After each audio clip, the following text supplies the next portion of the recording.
Okay, so the plan for today is to just continue on with chapter 6 on polynomials, talking about multiplying polynomials and about special products. The quote of the day today is from Captain Jean-Luc Picard in Star Trek Next Generation, uh, played by Patrick Stewart. So I think this was from season 1, and this came up on my Facebook a week or so ago, maybe, and I thought it was a good quote. It kind of touches on a lot of different ideas. I kind of remember the episode that it's from. My wife and I watched the Next Gen series, maybe 10 years or so ago now, maybe even a little more than that. But so a great series if you are looking for something to binge that, feels a little bit old school from the 90s. But at one point, Picard's one of his crew members is in trouble on a planet they're visiting, and they're trying to essentially negotiate for his release. And Picard says there can be no justice so long as laws are absolute. Even life itself is an exercise in exceptions. And I think this touches on some really interesting ideas in philosophy. If you want a little rabbit hole to run down this weekend, you can look up the trolley problem if you Google it, and it's kind of a thought experiment in philosophy. And kind of interestingly, most people say, pretty confidently, like I would do this or I would do that. Like they kind of know where they stand pretty confidently. But then if you rephrase it just a little bit, if you reframe it a bit, then you can often get people to change their views, even though it's in some sense basically the same problem. Um, so it's one of those kind of interesting little things like, are we really as rational as we think we are?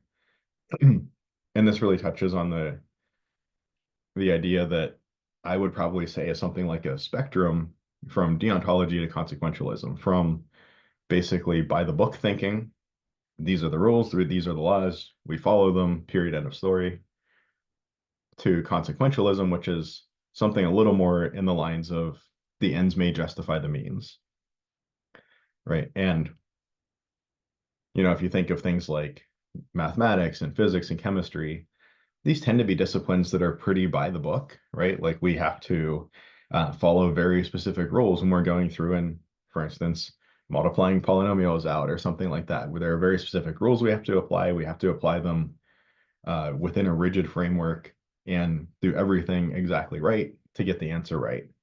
Um, on the other end, you might have something like law where it's uh, it's much more that, okay, this is a general guiding principle, but within that principle there is some variability, right? And that can be good, that can be bad. There are debates on both sides. I think I'm not saying that I think that this statement is a correct statement. I think that it's an idea with a lot of nuance to it. But us math folks tend to be very much by the book, and these are the rules, and stick to the rules. So if you're trying to negotiate, a policy deviation on the syllabus or something with, say, a math professor or a physics professor, they're probably going to be much more likely to just say the policy is the policy, stick to the rules. Where maybe somebody in, the business department might be a little more open to negotiation, just because they're different modes of thought. And this also touches on the idea of what is the definition of justice. We talk about this, especially, in the last 10 or 20 years, quite a bit. But even throughout really all of recorded history, we've talked about kind of what is a just system, right? And what is justice? And it's not an easy question to answer, I don't think. I don't think there's, a good one sentence definition that kind of does it justice. So some ideas to think about if you're interested in any of this. But I would say at least Google the trolley problem and kind of ask yourself what decision you would make, and, you know, maybe then Google a couple of the variants, trolley problem variants, and see if your, if your decision would stay consistent between some of the famous variants. All right. So continuing on to 6.3 and 6.4, multiplying polynomials and special products.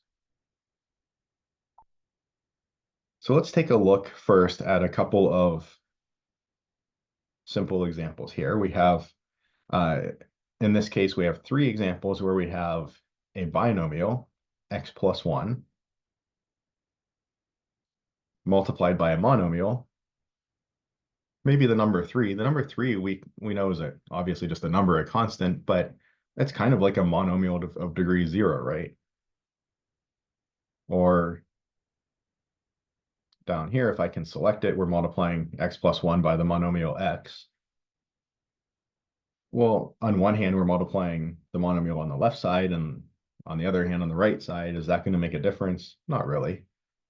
And down here, we're multiplying by the monomial 3x. Note that in algebra, we essentially never use x to mean times.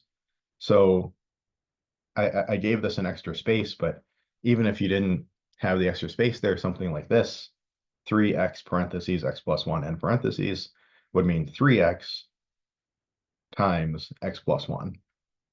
So I gave it an extra space just to make it look a little nicer, but we wouldn't think of this as like 3 times x plus 1. It would be 3x times x plus 1. So we very rarely use the cross or x or anything like that looks like that to represent times when we're in algebra, just because we use the letter x so much, and it's really easy for that time symbol to get confused with the letter x. Okay, so how do we go about multiplying these polynomials? Well, starting with the first one gives us a really good clue, right? We know all about the distributive property from previous work.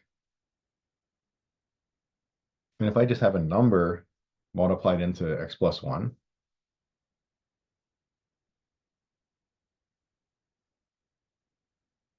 then that number 3 multiplies the first component, the first term, x. And then to that, we add that number 3 times the second term, 1. Or that's 3 times x plus 3 times 1, or just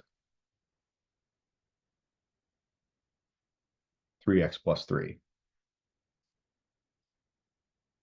So what if I have the monomial on the right-hand side? Does that really change anything? Not really. My distributive property works in both directions. So I can distribute this direction as well.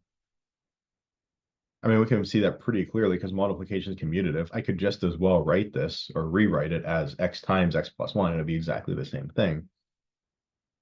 But I don't have to do that intermediate step. I can just distribute from the right side. So distributing to my first term, the x, I have x times x.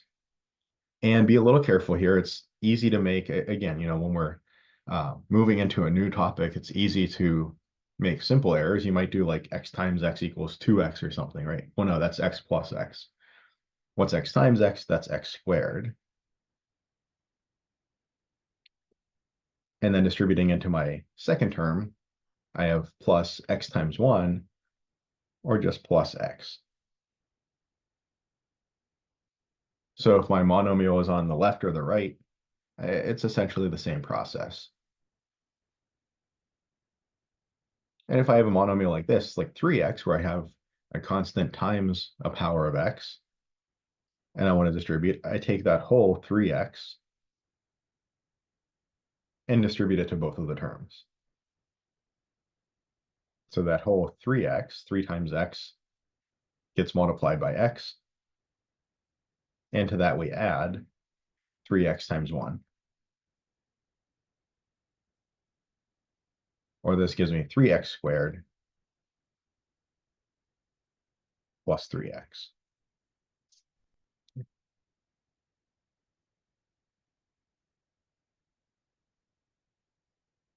Okay, what if I have a trinomial like this? What if I have 3 terms that I want to distribute into? How does that change?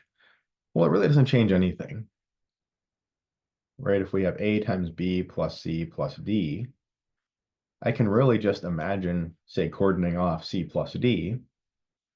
Addition is associative, so I can kind of regroup addition any way that I want.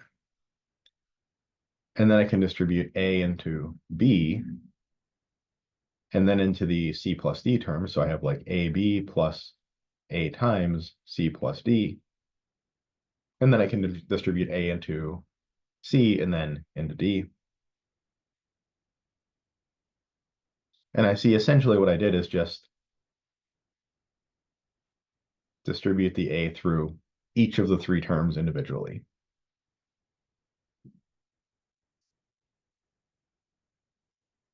So if I'm working with this monomial 3x and distributing it into a trinomial with three terms, or if it was a polynomial with 4 or 5 or 6 terms, I would still just distribute one term at a time. So the 3x is going to distribute into x squared, into x, and into 1. So you get 3x times x squared plus 3x times x plus 3x times 1.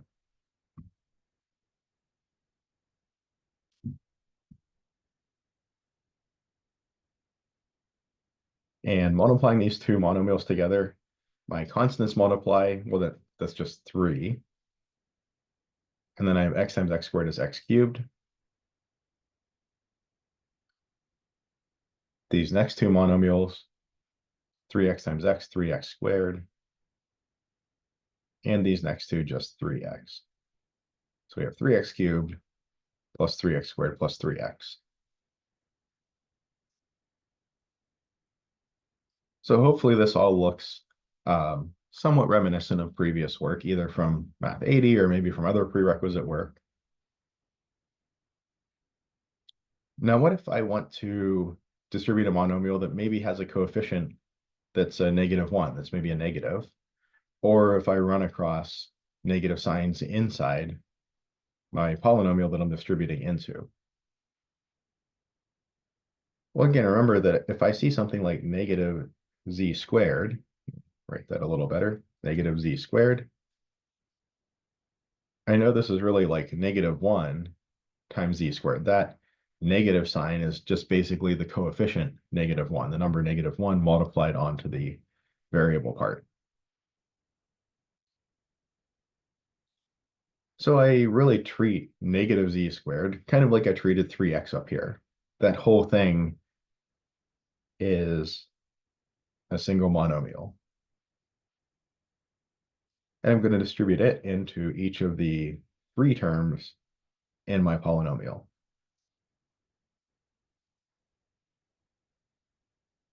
So I have negative z squared times 3z squared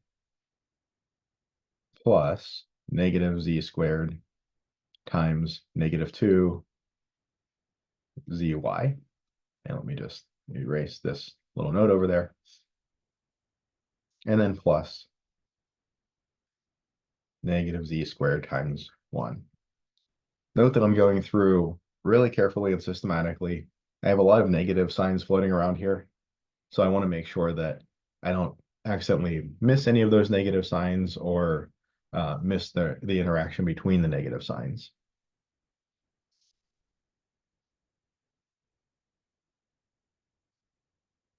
Let's look at this first term now, negative z squared times 3z squared.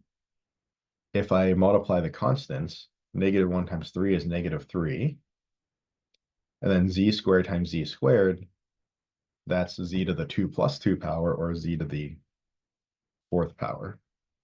So remembering back to our exponent rules and multiplying monomials, we discussed that last time. And then we have plus.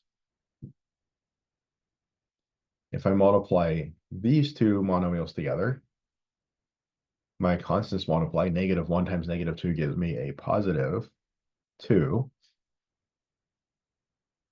And I have z squared times z, or that's really z squared times z to the first. Z to the 2 power times z to the 1 power is z to the 2 plus 1, or z to the 3rd power.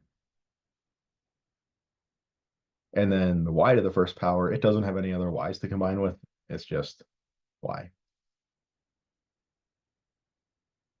And then in my third term, I just have negative z squared times 1. That's just plus a negative z squared, or that's minus z squared.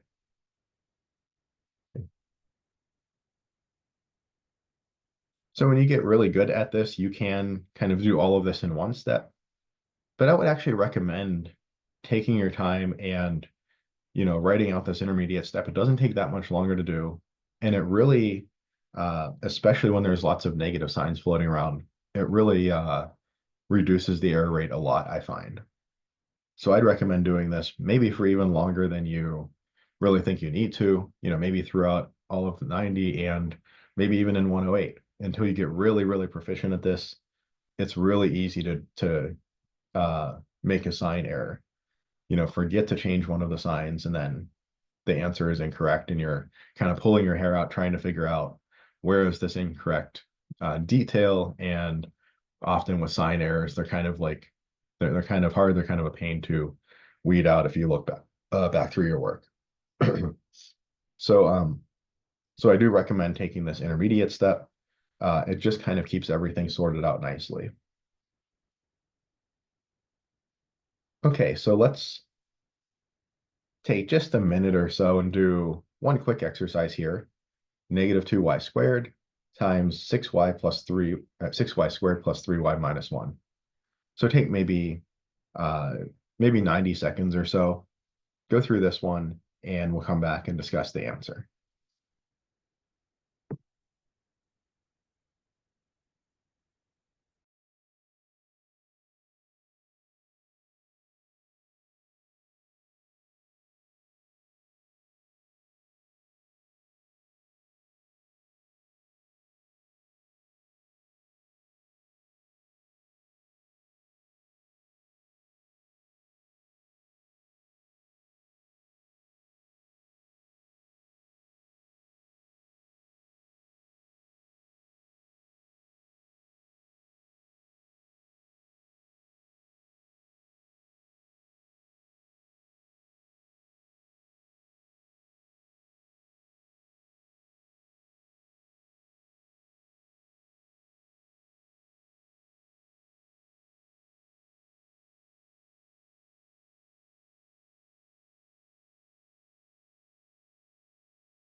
Okay, it's right about 90 seconds. Um, so again, this one is pretty straightforward as long as you follow all of the distributive property rules really carefully. We have our negative 2y squared getting multiplied by the 6y squared. To that, we're going to add negative 2y squared times 3y, and then negative 2y squared times negative 1. We multiply everything out. Negative 2 times 6 is negative 12. Y squared times y squared is y to the power 2 plus 2, or y to the fourth power. In the second term, negative 2 times 3 is negative 6, and y to the second power times y to the first power. Remember, y by itself was y to the first power. Y to the second times y to the first is y to the 2 plus 1, or y to the third power. And then last, we have negative 2 times negative 1 is positive 2, and then just y squared. No other y's for it to combine with. And that is our answer. And as a side note, in none of these problems that we've dealt with so far, were we able to combine any like terms. All right, if we look at this one, for instance, we have the same variable in both terms, but they're to different powers. Or say like here, different variable in that term, we have a z's and y's. These have z to different powers. So everything that we've seen so far, we can't combine any like terms at the end. Okay, so now let's ask ourselves, what if I were to have, instead of a monomial times a polynomial, what if I were to have, say, two polynomials multiplied together? Well, the simplest case of that would be two binomials multiplied together. So what if I had something like this? X plus 1, this binomial multiplied by x plus 2, another binomial. What would the process for expanding this out look like? Well, actually, I can kind of take a hint from my previous work with monomials, right? I have a thing distributed into a binomial, and this is how it works. Or I have a thing distributed into a binomial, and that's how it works. I can actually just choose to take the perspective that I have a thing, this whole thing here in parentheses, whatever it may be, distributed into some polynomial. In other words, I'll take this entire thing out in front, this whole parentheses x plus 1, distributed into x, and then into 2. What does that look like?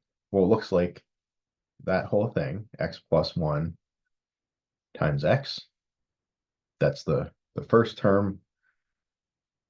And then x plus 1 times 2.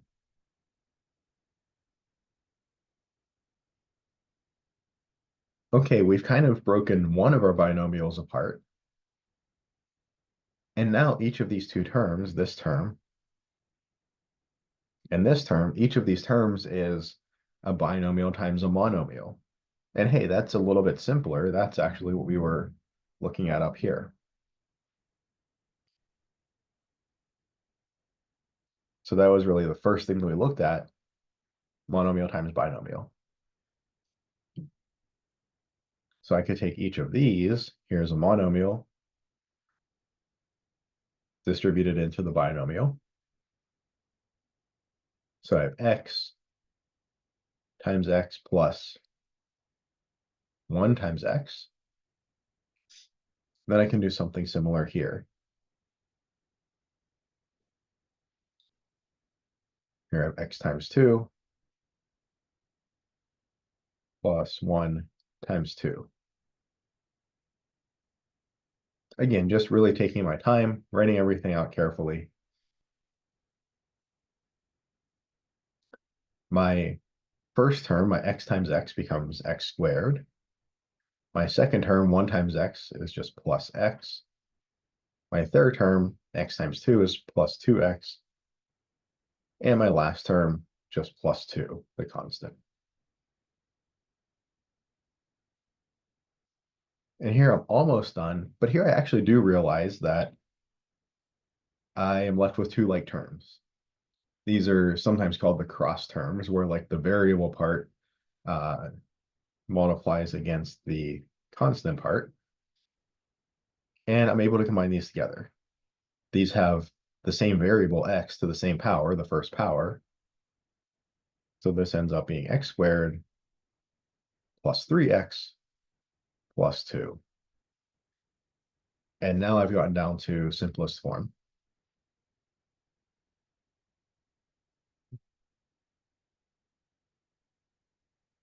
Or we can do something similar here.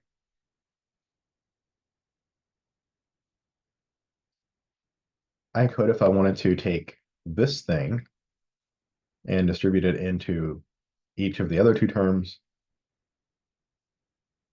but I'll choose to go the same way that we did last time. So it's, if you looked at this and you wanted to go the other direction, distribute the x plus 2 into the x plus 1, that's perfectly fine. I chose to do it this way for, not a whole lot of rhyme or reason. So let's go the same direction as we did before. We'll go this direction.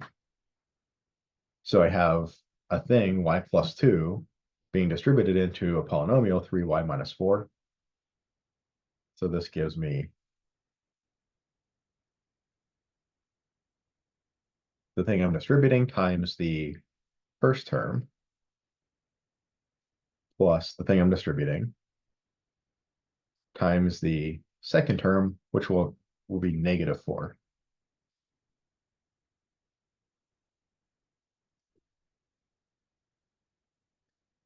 Again, I think that's a good idea to kind of approach it like this. If I were to take the negative off of the 4 and put it out in front here, like a minus all of this stuff, this is still legitimate. This is still a valid algebraic statement that the first expression equals the second expression. But the thing is that when I distribute the 4, I kind of also need to distribute the negative either at the same time or like after that. It's going to be really easy for me to end up doing something and getting like minus 4y plus 8 and actually end up with a sign error. So that's why I chose to keep the negative attached to the 4. When our different terms are all connected by pluses, things just work a lot more smoothly. There's just a little less to kind of remember and to take care of from step to step. So I would strongly prefer doing it this way, keeping the negative attached to the individual component, whether that's like the term or the factor or whatever, um, rather than having that negative floating out in front where it's really easy to make a mistake with distributing it improperly. But now I have these two terms, each of which is itself a distributive property exercise. So 3y has to distribute into y plus 2. So I have y times 3y plus 2 times 3y. And then similarly for my second term, my negative 4 has to distribute into both of the y plus 2. So plus y times negative 4 plus 2 times negative 4. And now we see this whole negative business is taken care of by just having that negative attached to the 4. It kind of just ends up in the right place automatically. I think this is a much better way to go about dealing with these negatives when distributing.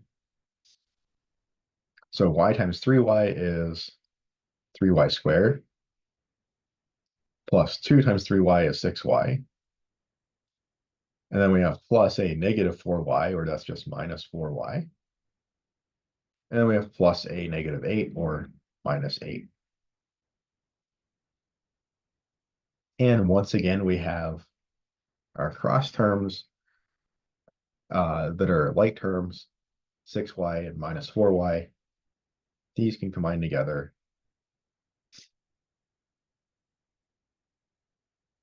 And I get my answer, 3y squared plus 2y minus 8. Nothing else can combine together, no more like terms. So that's my answer.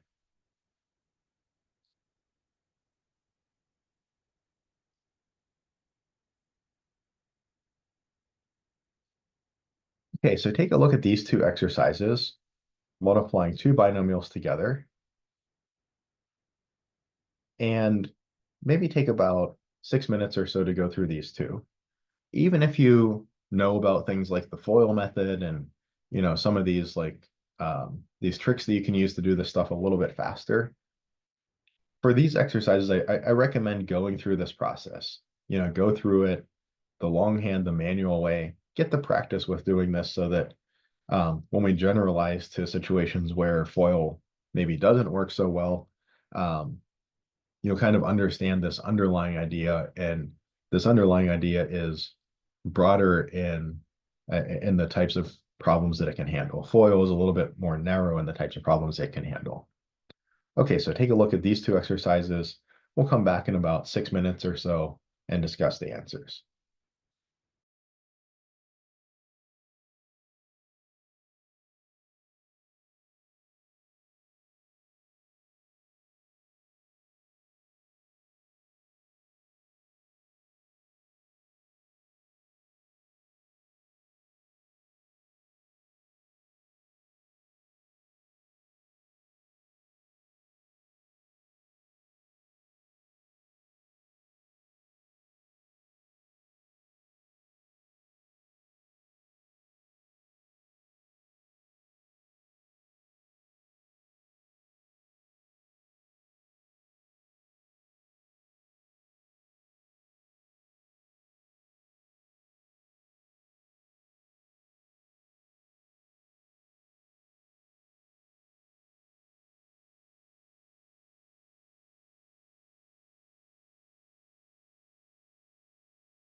Okay, it's right around 5 minutes, just after 5 minutes. So let's actually come back and discuss this.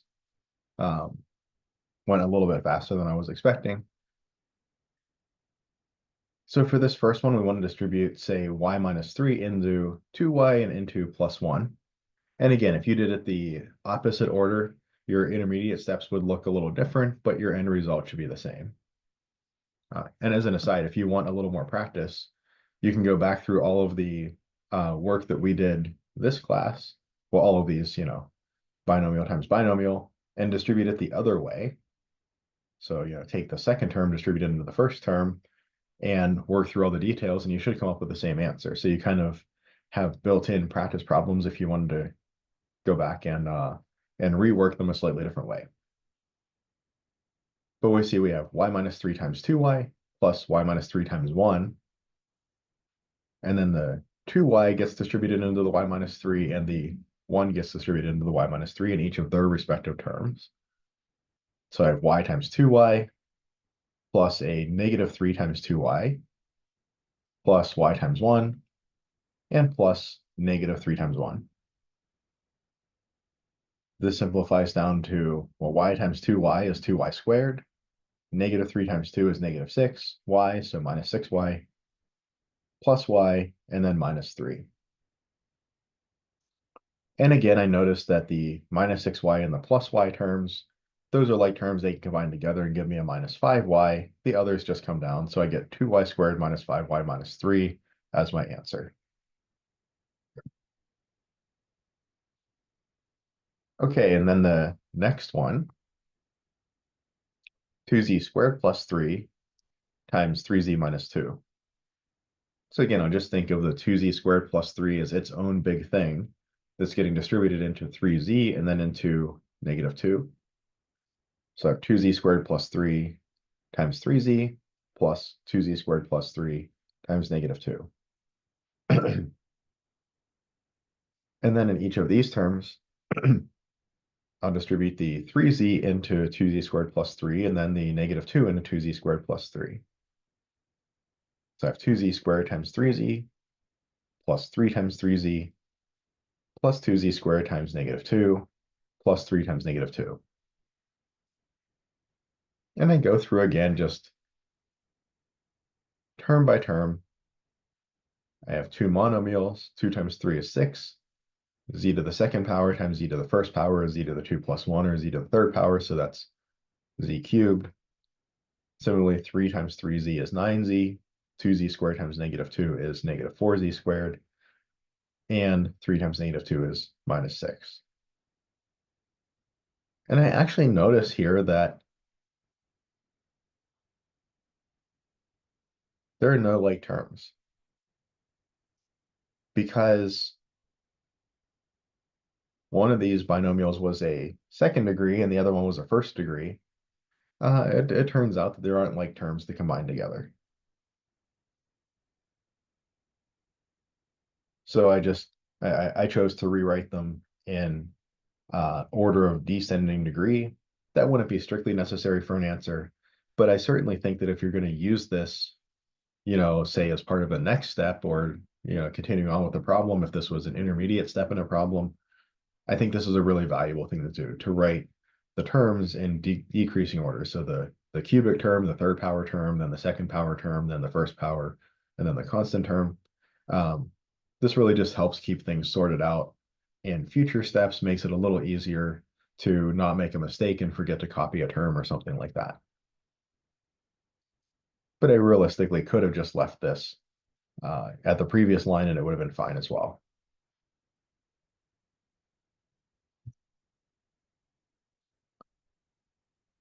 Okay, so let's just do a few more practice problems on this. So 3x cubed plus x times 2x minus 3. And here I'm going to start going just a little bit faster. We're still going to write out the intermediate steps, but I see I want to distribute 3x cubed plus x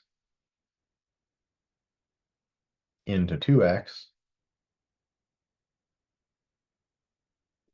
and then distribute 3x cubed plus x into negative 3. And now I want to distribute the other direction. 2x times 3x cubed. That's going to be 2 times 3 is 6. X cubed times x is x to the fourth.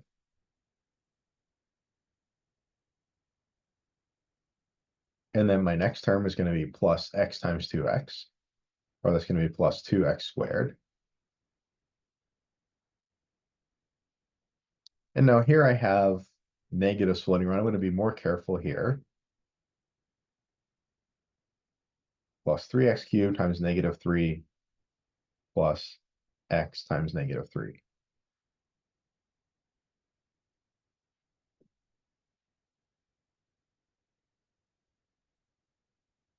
So now I see for my third term, 3x cubed times negative 3.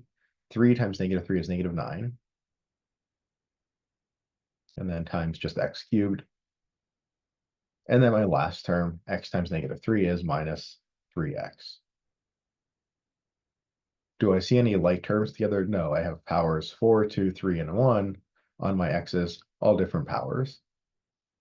And like I said, just for kind of neatness or orderliness, I'll write these terms in descending order of degree. So 6x to the fourth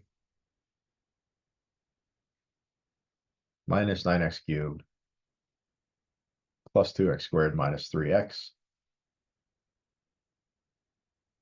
And that's my answer. But again, I could have just left it here if I really wanted to.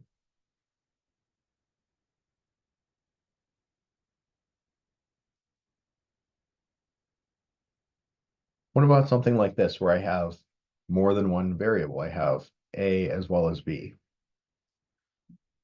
Well, we've dealt with monomials with more than one variable and multiplying those, and we saw they pretty much just multiplied similarly to monomials with one variable. Similar thing here. We're going to take this first thing, this first 3ab minus 2, and distribute it to the binomial, to the 2a term and to the plus b term.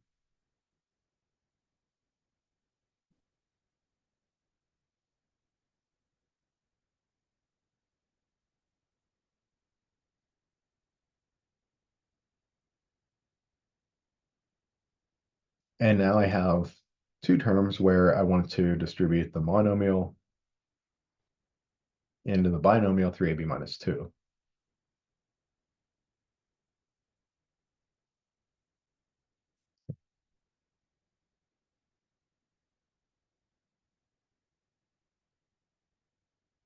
So I have 2a times 3ab, or 3ab times 2a, and then I have plus a negative 2 times 2a,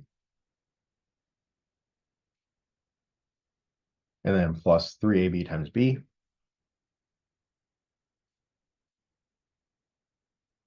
and plus a negative 2 times b.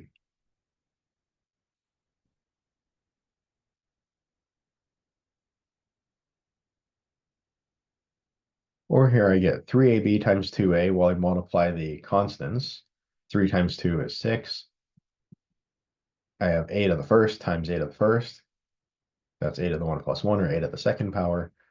And then just one factor of b. So 6a squared b for this first term. The second term, negative 2 times 2a. I multiply the constants. Negative 2 times 2 gives me negative 4. And then I just get a.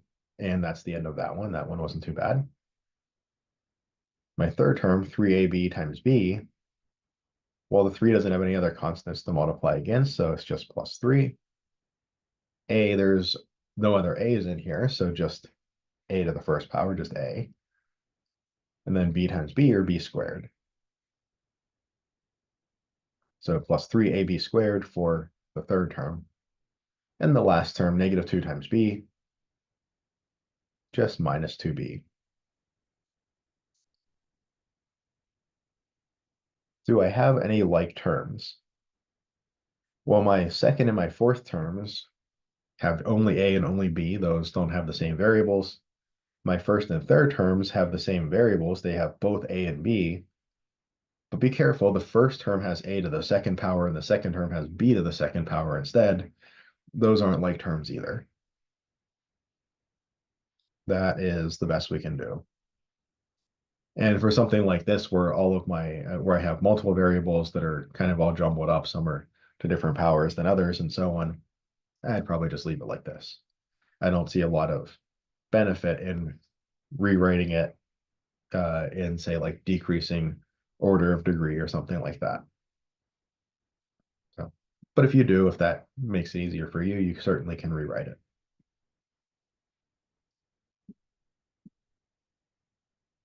Okay,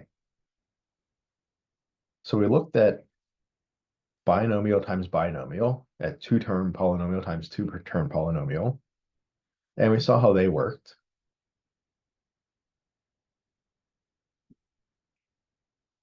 Well, what if I have something like this, a binomial times a trinomial, a two-term times a three-term polynomial? Well, the nice thing is they work exactly the same. This idea of just take this first thing, in this case, the first polynomial, 2x minus 1, and distribute it to each term in the second polynomial.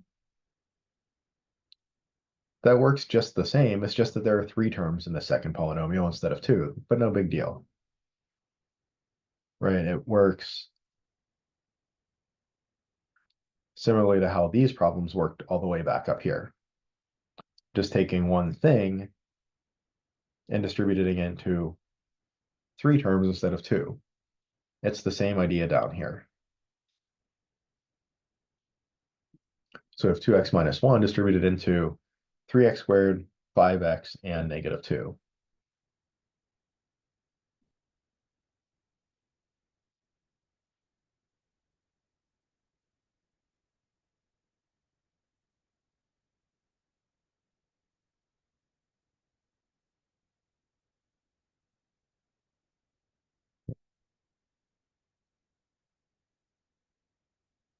And again, we just take our first term. We see now we have a monomial distributed into a polynomial, in this case, a binomial. We distribute at 3x squared. Same with our second term, distributing the 5x.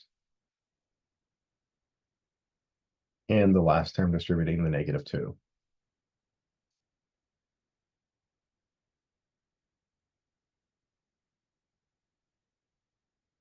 So I have 2x times 3x squared plus a negative 1 times 3x squared. That came from the first term, the first distributive property. And then I have 2x times 5x plus a negative 1 times 5x. And then plus a 2x times negative 2. And then plus negative 1 times negative 2.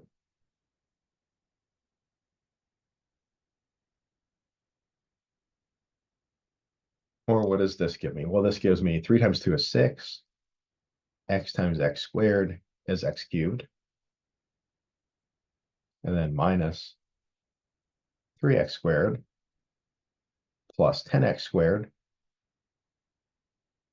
2 times 5 is 10, and x times x is x squared. And then negative 1 times 5x is minus 5x. 2 times negative 2 is negative 4 times x. And then negative 1 times negative 2 is positive 2, so plus 2. And here I see my cubic term doesn't have another like term, but my two quadratic terms, my two squared terms, second powers, they're like terms. And my two first power terms are also like terms, my two linear terms. So 6x cubed is just by itself. But then for the x squareds, I have minus 3 plus 10 is plus 7x squared. And then for the x's, I have minus 5 of them and then minus another 4. That's minus 9. Oops, x to the first, just minus 9x. And then plus 2. Again, no other constants to combine with, so just comes down.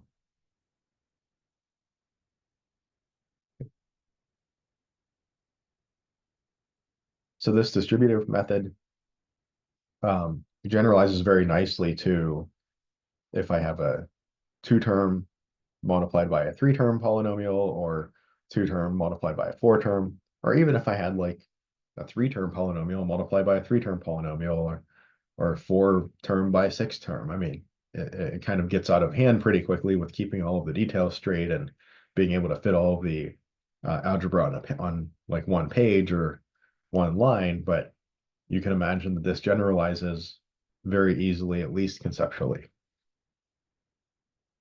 Now, there is one little note that I would like to make, and that's to maybe revisit a problem like this one. Or let's actually go go a little earlier. Let's go back to this one.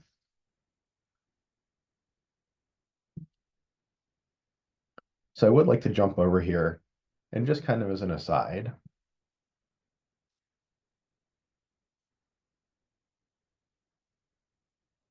talk about the FOIL method. So let's take a look at y minus 3 times 2y plus 1.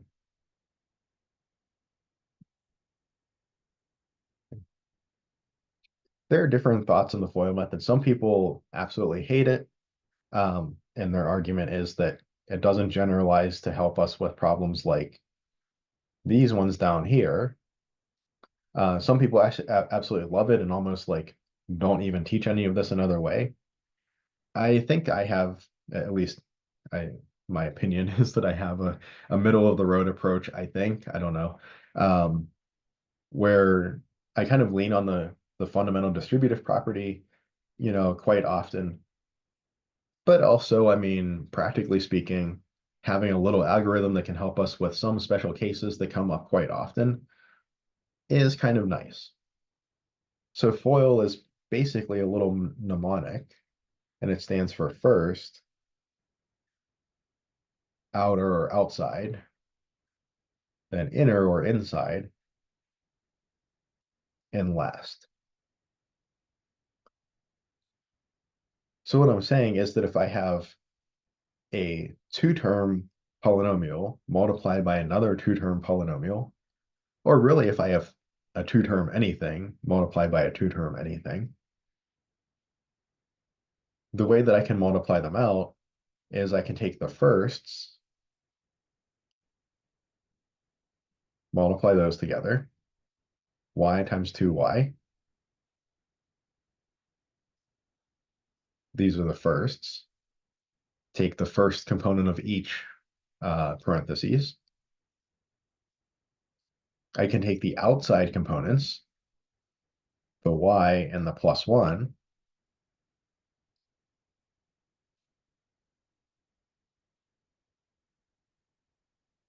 I can take the inside components,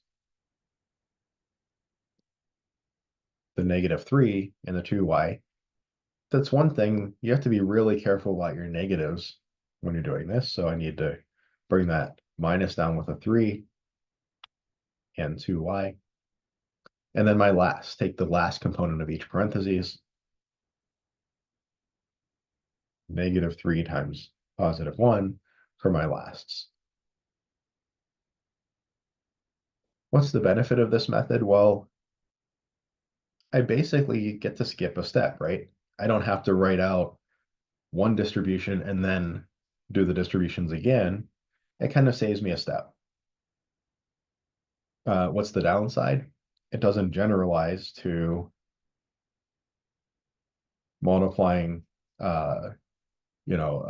things with more than two terms together.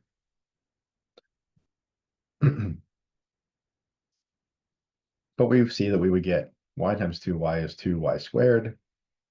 The other nice thing is that if we write each of these polynomials in descending order of degree, quite often our outer and inner are going to be like terms. And we can kind of recognize that pattern over and over and get used to it. And I see I have +1 -6 of these things. I'm going to have -5 of these things. I kind of know where to look for like terms here. It's not always the case.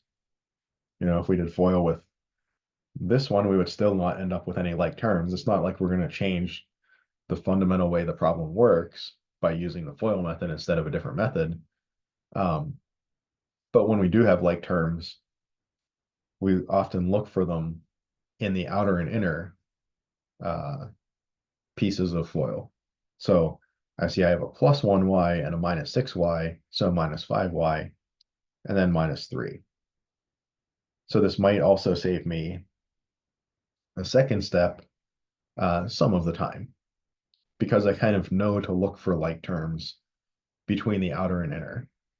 The outer and inner are often like terms, and then if I recognize that, I might be able to just combine those together, and I have no more like terms, and I'm done. So I can save myself maybe one step of writing, maybe even 2 steps of writing by doing the FOIL method. The downside is it doesn't generalize completely. So again, some people don't like it. Some people absolutely love it. I think that it's a good tool to have in the toolbox, right? If you're looking to hammer a nail, you don't want to use a screwdriver, but if you're looking to screw in a screwdriver is really nice to have. So I think that will be the approach I'd recommend to you as well. Use FOIL when you have two things multiplied by two things. It can save you a bit of time, especially if you have done the distributive property a few times and you're used to it and you're comfortable with it. Moving on to FOIL can be helpful, or can be a little quicker. You do have to be really careful about negative signs, though. So that's one of the downsides and that's one of the reasons that I said, writing this out explicitly, even through the whole course, I think is not a bad idea. It forces you to be really careful with negative signs, and that's one of the places that folks mess up the most in algebra, is just dropping a negative here or there. Okay, let's take a look at one more of these.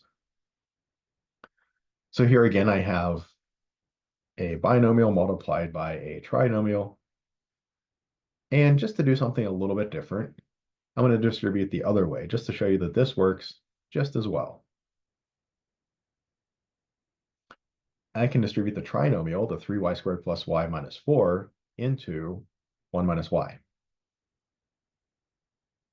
This probably isn't the way that I would normally do it. I probably would normally do the 2 into the 3, but um, I don't even know why I would do it that way. It's just like that is the way that I've always done it, and that feels preferable to me.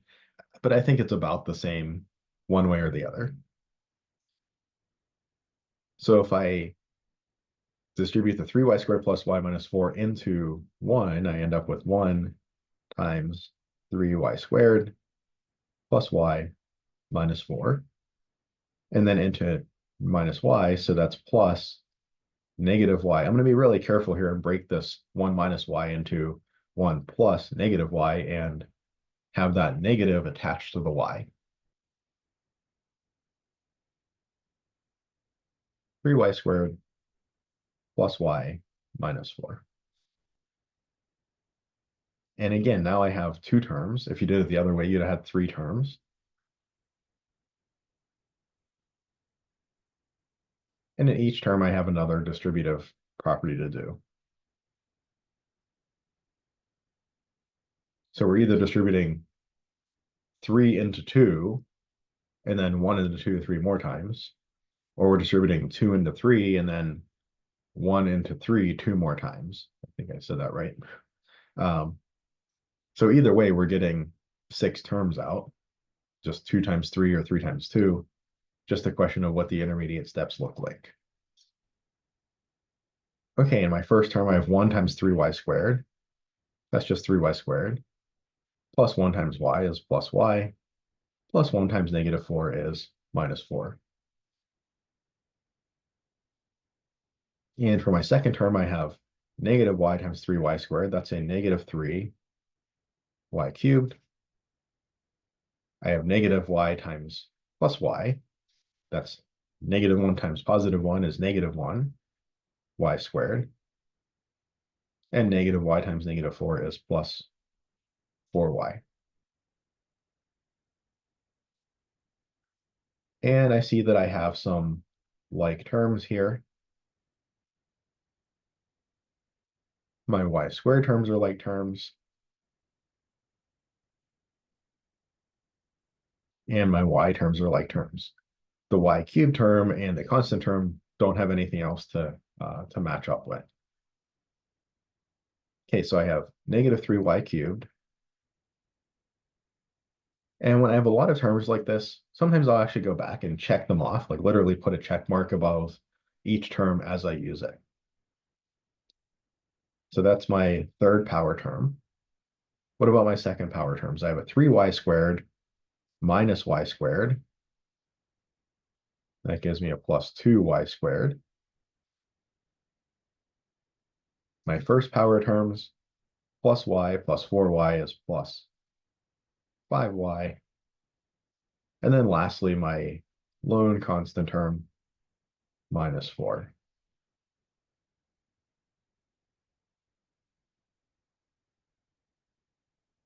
Any questions so far?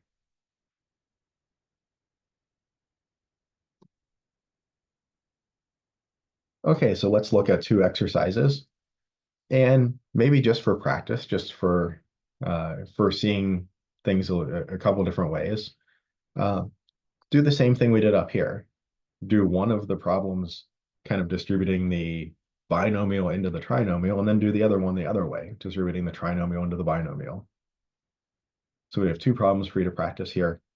Uh, and let's take about 6 minutes for this. I think this will be a little bit more, uh, just a little bit more writing and all of that. So we'll take about 6 minutes for these two and should be closer to that 6 minute mark this time.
Okay, it's just about 6 minutes, so let's talk about the answers.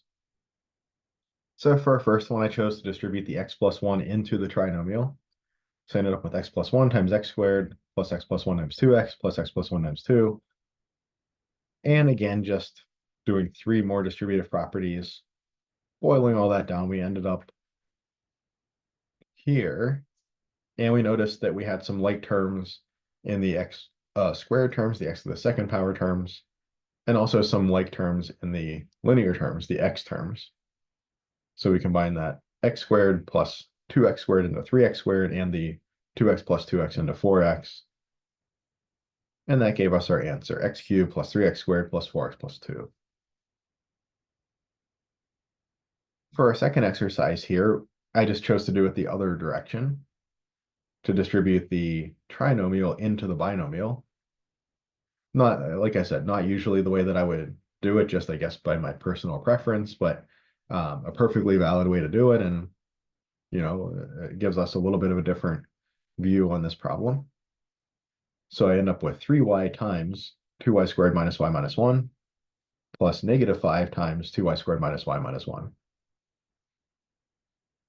And then each of these terms, the first term here, the 3y distributes into each of the 3 terms in the trinomial, and the negative 5 distributes into each of the 3 terms as well.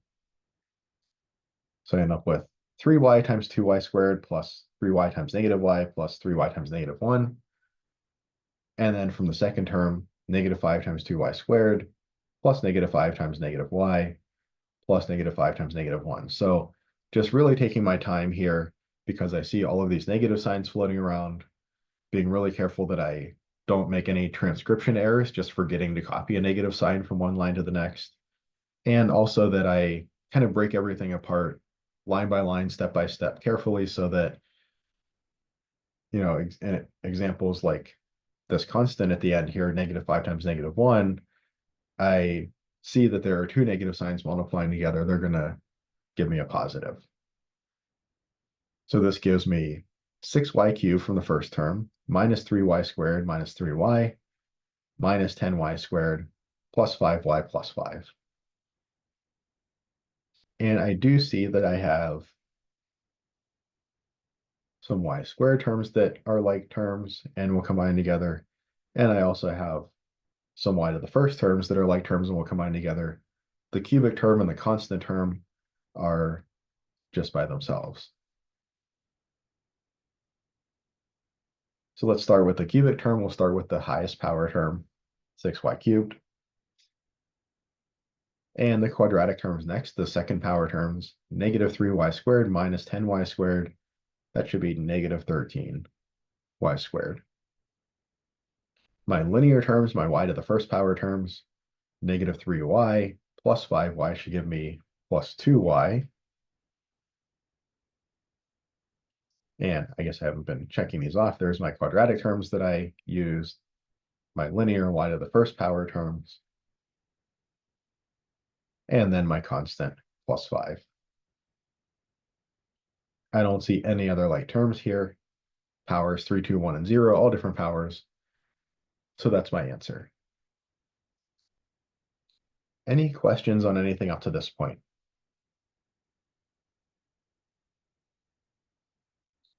Okay, let's continue working off of this and talk about some special products. These are kind of patterns in multiplying polynomials together that they kind of resolve in some special cases that have often some nice cancellation or that have a recognizable pattern, or maybe where this pattern shows up quite often. Maybe not quite often, but maybe often enough that it's worth remembering the pattern. So if I look at this example, 1 minus y times 1 plus y, if I think of foiling here, I will use FOIL here because it works out pretty nicely, actually. The firsts, I have 1 times 1. My outers are positive 1 times positive y.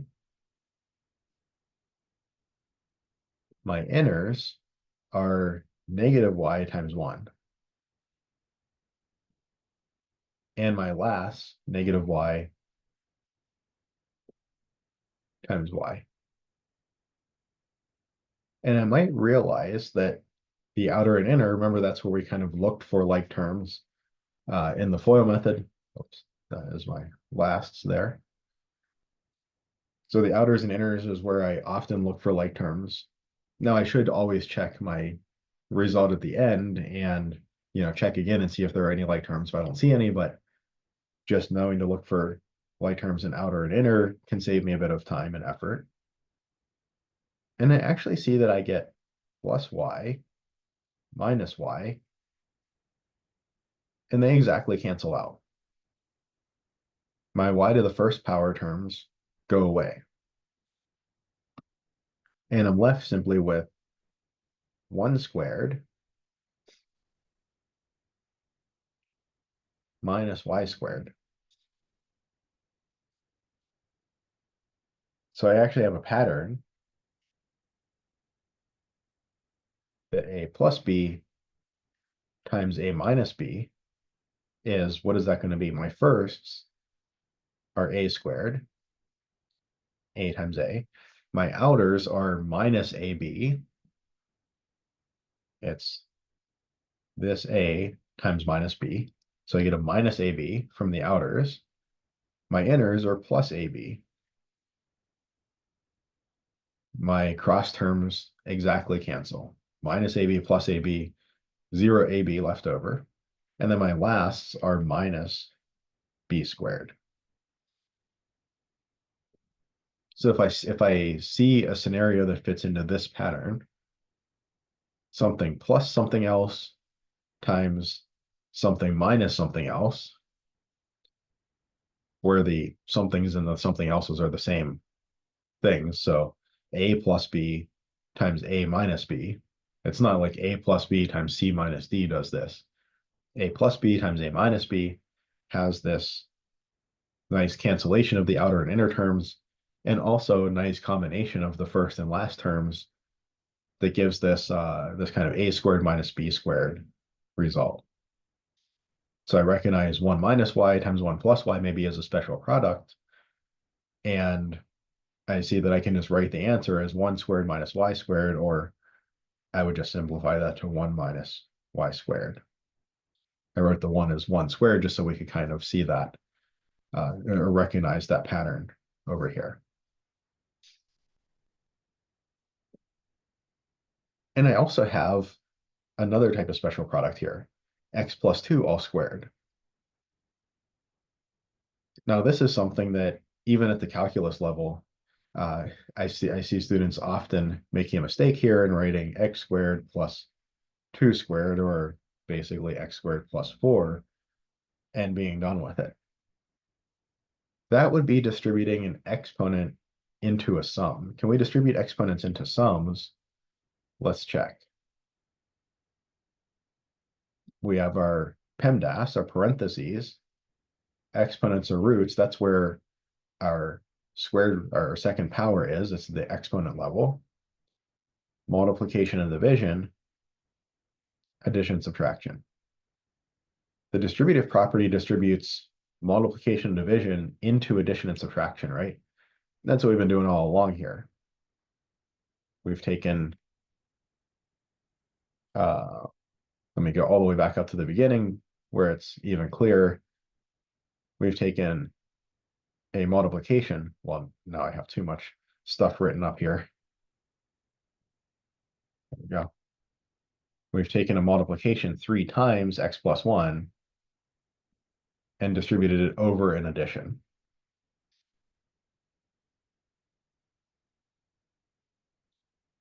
So multiplication distributes over addition or subtraction, and division basically does as well. It does in some sense. Exponentiation actually distributes over multiplication and division.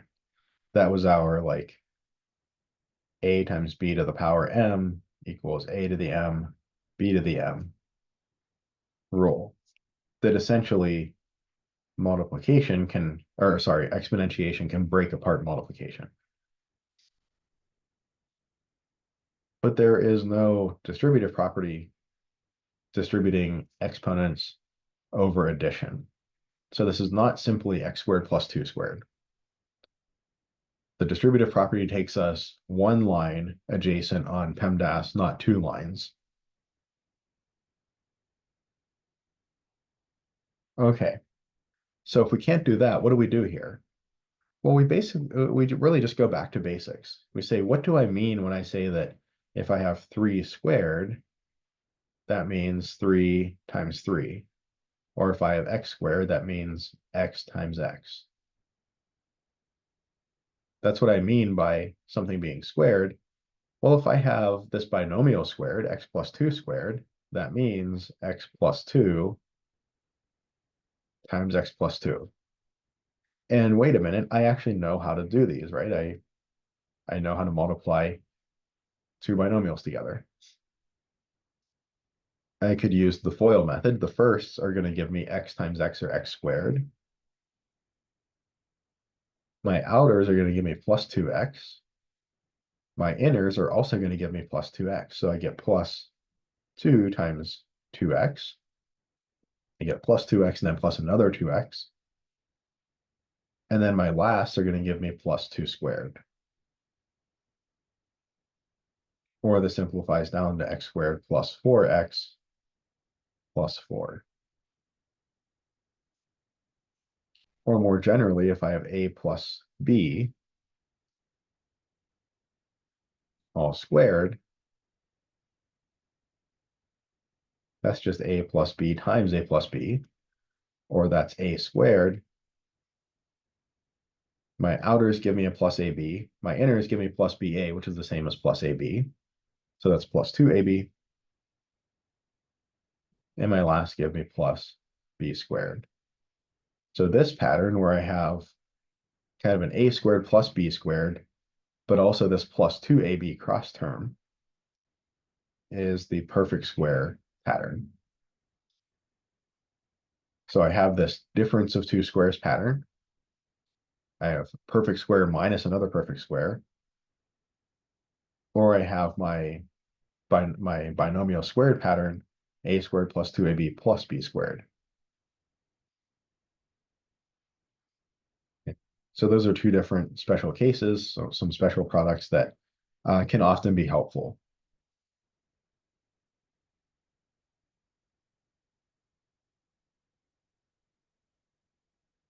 Okay, and for our last few minutes here, let's take a look at these two exercises. Maybe take about 4 minutes on these, come back and discuss the answers.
Okay, it's right around 4 minutes, so let's discuss these two exercises. So the first one, x minus 2 times x plus 2. This fits into that difference of two squares pattern. And we might expect something like x squared minus 2 squared or x squared minus 4. And if we carefully multiply everything out, we see that is exactly what we get. From our first, we get x times x, or x squared. Our outside gives us x times positive 2. Our inside gives us negative 2 times x. And that plus 2x minus 2x, they exactly go away. My linear term, my x to the first term, goes away. And then my last, negative 2 times positive 2, gives me minus 4. So x squared minus 4 is my answer. And then our last exercise, y minus z all squared. Again, don't make that mistake of making this like y squared minus z squared or y squared plus z squared or something.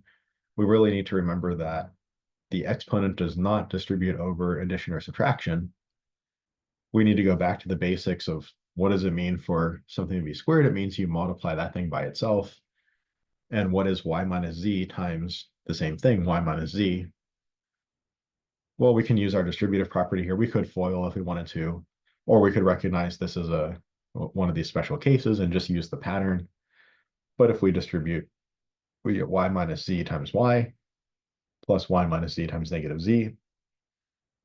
And multiplying all of that out, combining our like terms, which again come from the outer and inner terms, we get y squared minus 2yz plus z squared. Any questions on anything from today? All right. One side note that I forgot to mention earlier, I did review the exams and post partial credit. So partial credit has been added to the exams. So take a look if you haven't already this morning, and yeah, take a look at your WebAssign score. Most students got, at least a couple points of partial credit.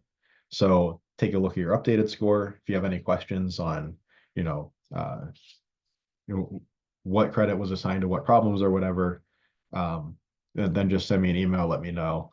I'm happy to, give you the breakdown. Unfortunately, with WebAssign, so with some systems like my math lab, I can go in and problem by problem change the score, which is super nice for communicating to the student, like, where did these extra points come from?